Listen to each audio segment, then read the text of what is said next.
Good day sa inyong lahat, Prof. Casey lang po. So this is the first day of my lecture here in Daet, Camarines Norte. So papunta pa lang tayo sa venue, tricycle lang for life. Ganyan talaga kapag mga probinsya vibes, di ba? Share ko lang ganito nangyayari sa klase ko before mag-start yung klase mismo.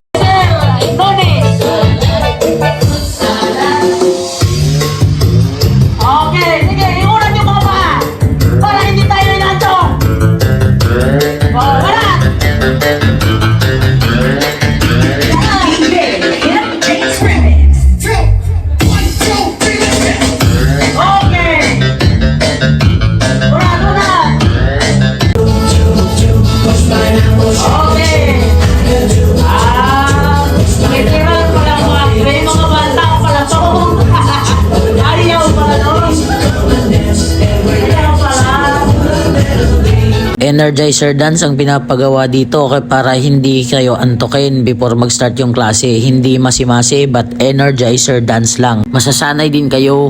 After ng successful first day, awa ng Diyos naman, nagtagumpay sa dalawang batch, one in the morning and one in the afternoon. Tapos pumasyal na rin ako sa landmark na to na nandito sa Daet. Dito lang to matatagpuan. Mahilig din kasi ako sa mga historical landmarks, lalo na kapag ang landmarks ay galing sa National Historical Commission of the Philippines. Nataon naman na malapit lang sa venue, so pagkatapos ng klase ko ng mga bandang alas 5, pinasyalan ko na rin agad yung lugar. Ito yung perks ng pagiging isang national lecturer pagsakali. By the way, this monument is the first monument of Rizal in the entire Philippines. Prof. Casey lang po.